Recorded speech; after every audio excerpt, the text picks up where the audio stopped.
Om Swastiastu. Assalamualaikum warahmatullahi wabarakatuh. Salam kebajikan untuk kita semua. Shalom, namo buddhaya, dan salam harmoni. Terima kasih atas kesempatan dan waktu yang telah diberikan kepada saya, Ibu Ratna Dewi, selaku dosen pengampu pembelajaran berdiferensiasi. Sebelumnya, izinkan saya untuk memperkenalkan diri. Perkenalkan, saya Niputu Cantik Santiwati dengan NIM akhir 006, dan hari ini saya akan mempresentasikan mengenai proyek UAS saya, yaitu modul ajar berdiferensiasi. Jadi, modul ajar yang saya buat ini disusun untuk mata pelajaran biologi kelas 11, fase F, dengan topik sistem pernapasan manusia, di mana penyusunan modul ini bertujuan untuk membantu murid untuk memahami proses pernapasan, organ-organ pernapasan, beserta fungsinya, serta gangguan pada sistem pernapasan. Modul ajar ini dirancang dengan menerapkan pembelajaran berdiferensiasi proses, yaitu dengan menyesuaikan cara belajar murid berdasarkan gaya belajar, yaitu visual, auditory, dan juga kinestetik. Nah, meskipun cara belajarnya berbeda, seluruh murid itu tetap mempelajari materi yang sama dan mencapai tujuan pembelajaran yang sama juga. Kemudian masuk ke kompetensi inti, di mana terdapat capaian pembelajaran fase F pada pemahaman biologi. Di mana pada fokus ini, karena modul ini itu mengambil topik sistem pernapasan, jadi saya memfokuskan kepada menganalisis keterkaitan struktur organ pada sistem organ dengan fungsinya serta kelainan atau gangguan yang muncul pada sistem organ tersebut. Kemudian untuk tujuan pembelajarannya itu ada 3, yaitu yang pertama murid dapat menelaah pengertian sistem pernapasan manusia, kemudian murid dapat mengaitkan organ dan fungsi sistem pernapasan manusia, kemudian yang terakhir murid dapat menganalisa gangguan atau kelainan pada sistem pernapasan manusia. Nah, di mana ketiga tujuan pembelajaran ini itu termasuk dalam KKO taksonomi Bloom pada C4, yaitu analisis. Kemudian terdapat juga pertanyaan pemantik. Pertanyaan pemantik ini akan digunakan pada kegiatan pembelajaran nantinya. Kemudian pada kegiatan pembelajaran, pada kegiatan pendahuluan, seperti biasa pada awal guru melakukan doa, kemudian mengajak murid merapikan pakaian, tempat duduk, dan membersihkan sampah yang ada di sekitar mereka. Kemudian pada tahap awal pembelajaran, guru itu memetakan murid dengan melakukan tes diagnostik yang bertujuan untuk mengelompokkan siswa ke dalam kelompok yang memiliki gaya belajar yang sama. Itu, saya sudah mencantumkan linknya di sini. Ini merupakan link dari tes gaya belajar siswa. Nah, yang bagian ini itu termasuk dalam asesmen diagnostik. Nah, pada web yang sudah saya tampilkan, ini merupakan web untuk murid melakukan tes gaya belajar. Nah, pada website ini, itu dapat digunakan untuk mengidentifikasikan berdasarkan 3 kategori utama gaya belajar murid, seperti visual, auditory, dan juga kinestetik. Kemudian, pada kegiatan inti di orientasi murid pada masalah, itu murid diberikan stimulus berupa media pembelajaran interaktif menggunakan Canva dan juga pertanyaan pemantik untuk membangkitkan rasa ingin tahu, seperti bagaimana proses udara masuk dan keluar dari paru-paru, mengapa organ pernapasan bekerja saling berkaitan, dan apa penyebab gangguan sistem pernapasan dan dampaknya bagi tubuh. Nah, kemudian di sini terdapat ada critical thinking, communication, dan pada deep learning itu terdapat berkesadaran dan juga bermakna. Selanjutnya, pada identifikasi masalah, murid bersama guru itu merumuskan permasalahan yang akan dikaji. Pada identifikasi masalah ini terdapat dimensi critical thinking, communication, dan pada deep learning itu ada berkesadaran dan juga bermakna. Kemudian pada bagian pengumpulan data, guru itu membagi murid ke dalam kelompok berdasarkan gaya belajar mereka yang sudah dilakukan tadi, visual, kinestetik, atau auditory. Kemudian, mereka itu melakukan aktivitas yang disesuaikan dengan gaya belajar mereka masing-masing. Seperti kelompok visual, itu mengamati gambar proses bernapas organ bernapas dan fungsinya, serta gangguan sistem pernapasan yang ada pada MPI. Kemudian mendiskusikan dengan teman kelompok visual mengenai perumusan masalah dan studi kasus yang ada di MPI. Pada aktivitas kelompok audiotori itu terdapat mendengarkan audio yang telah disediakan di MPI mengenai pengertian bernafas, organ, fungsi, dan gangguan sistem pernapasan. Kemudian bersama kelompok auditori itu berdiskusi mengenai perumusan masalah dan studi kasus yang ada di MPI. Kemudian pada aktivitas kelompok kinestetik itu mereka melakukan aktivitas yang telah diinstruksikan di MPI mengenai pengertian, organ, fungsi, dan gangguan sistem pernapasan. Kemudian bersama kelompok itu mendiskusikan mengenai perumusan masalah dan studi kasus yang ada di MPI. Kemudian dalam aktivitas kelompok ini, guru membimbing murid dalam kegiatan diskusi kelompok. Kemudian guru juga meminta untuk murid menyampaikan hasil diskusinya sesuai dengan gaya belajar mereka masing-masing. Seperti contoh, audiotori itu mempresentasikan melalui penyampaian penjelasan lisan atau melakukan rekaman suara. Kemudian untuk visual itu dengan PPT atau infografis. Kemudian untuk kinestetik itu membuat simulasi atau role play. Nah, pada perbedaan pembelajaran ini terletak pada cara belajar mereka atau aktivitas mereka, bukan pada tujuan pembelajaran. Pada akhirnya, mereka akan sama-sama sampai pada tujuan pembelajaran yang sama, seperti itu. Kemudian pada dimensi profil pelajar Pancasila terdapat critical thinking dan juga communication, serta pada dimensi deep learning itu terdapat berkesadaran, bermakna, serta mengembirakan.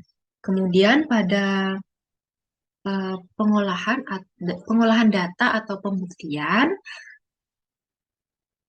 itu guru meminta masing-masing kelompok untuk mempresentasikan hasil temuannya.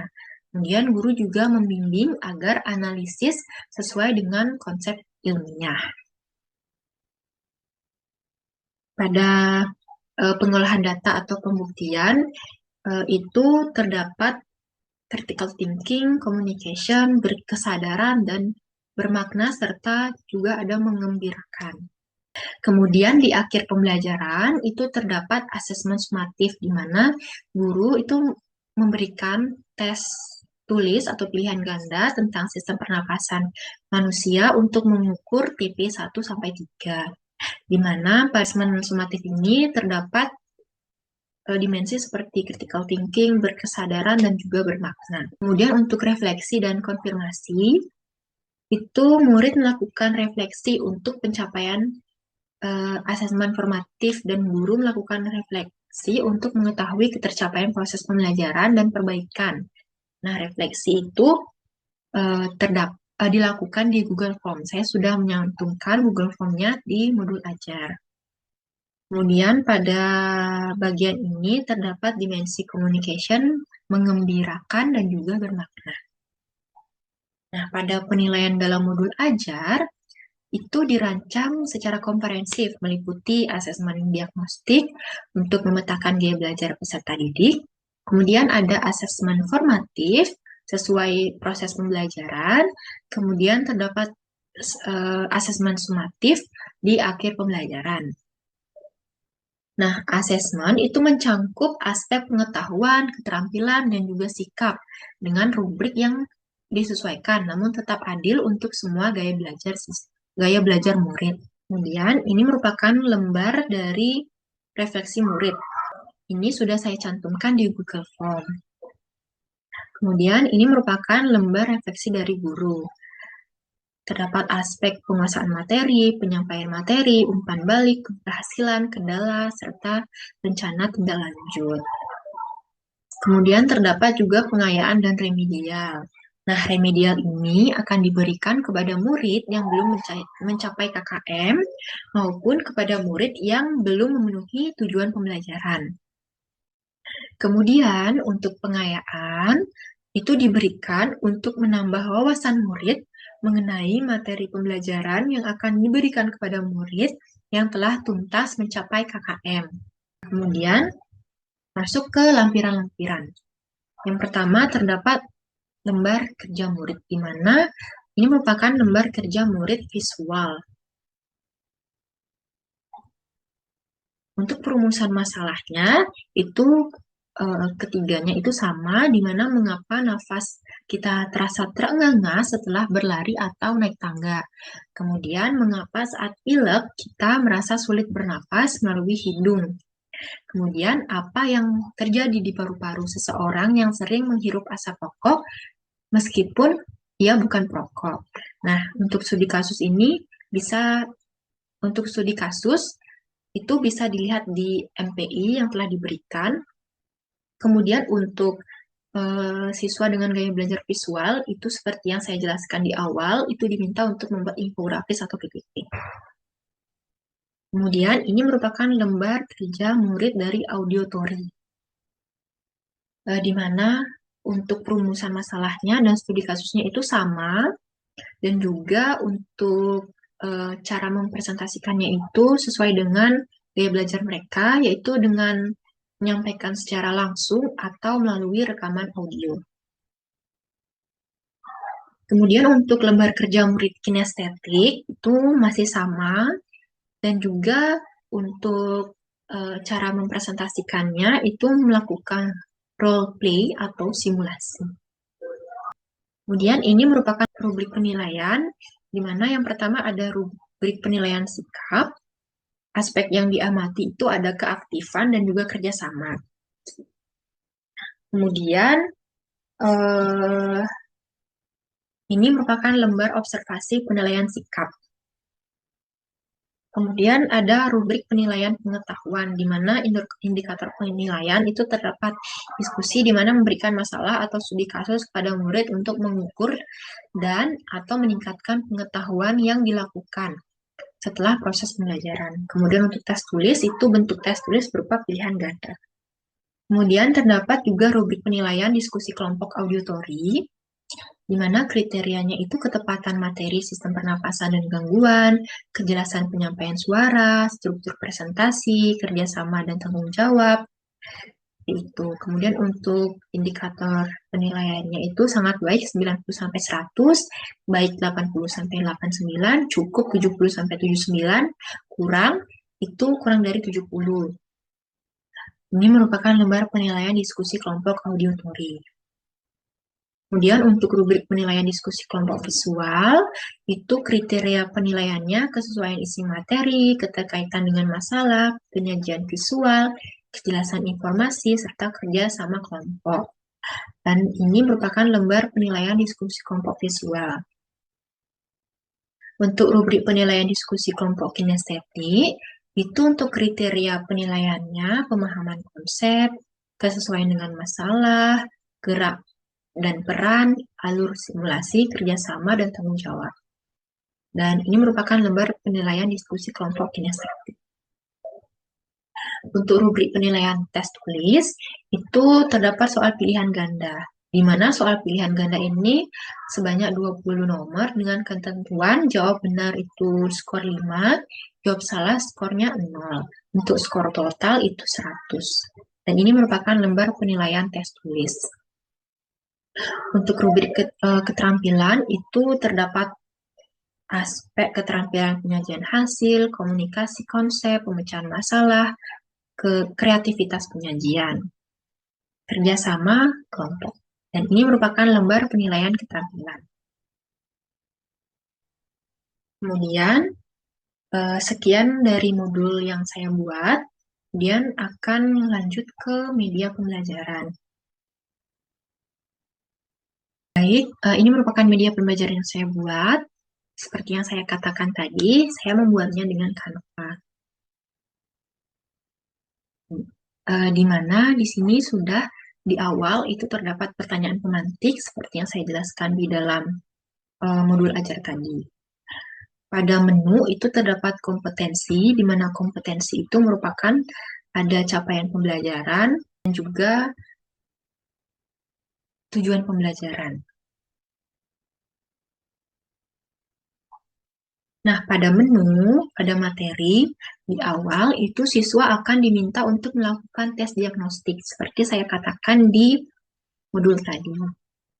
Nah, setelah melakukan tes diagnostik, itu siswa diarahkan ke menu gaya belajar, seperti visual, auditori, dan juga kinestetik. Seperti contoh, pada siswa dengan gaya belajar visual, seperti pada strategi diferensiasi proses, itu materi harus diberikan secara berlapis, di mana lapisan ini dibagi menjadi 3, yaitu dasar, menengah, dan juga lanjutan. Pada dasar itu saya menaruh mengenai pengertian sistem pernapasan. Seperti ini, saya memberikan banyak gambar. Kemudian untuk gaya belajar visual itu mengenai organ dan juga fungsi dari sistem pernapasan. Untuk organ ini bisa diklik gambaran besar dari yang menengah. Kemudian untuk lanjutan, itu terdapat gangguan sistem pernapasan. Nah, ini juga dapat diklik.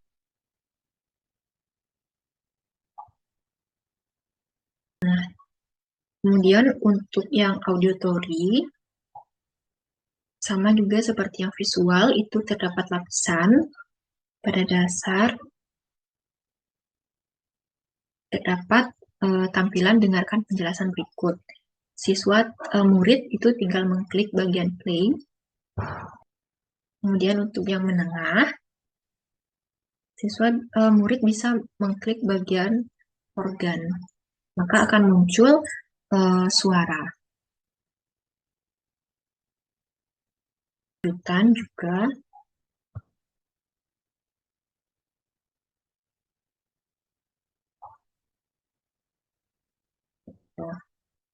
Nah, kemudian di sini sesuai yang saya katakan di modul terdapat studi kasus di mana siswa bisa mendengarkan studi kasusnya.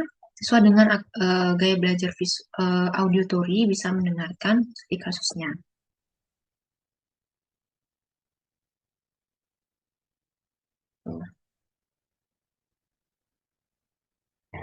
Nah, pada gaya belajar kinesis itu dia lebih banyak terdapat instruksi, di mana mereka bisa mengikuti instruksinya. Sini seperti ayo kita bernafas, di mana pada tarik nafas itu terdapat kegiatan instruksi letakkan tangan di dada, kemudian tarik nafas perlahan melalui hidung dan rasakan dada mengembang. Kemudian pada yang menengah itu terdapat bagaimana alur pernapasan. Nah, siswa di sini bisa mengikuti panah dengan tangannya. Itu.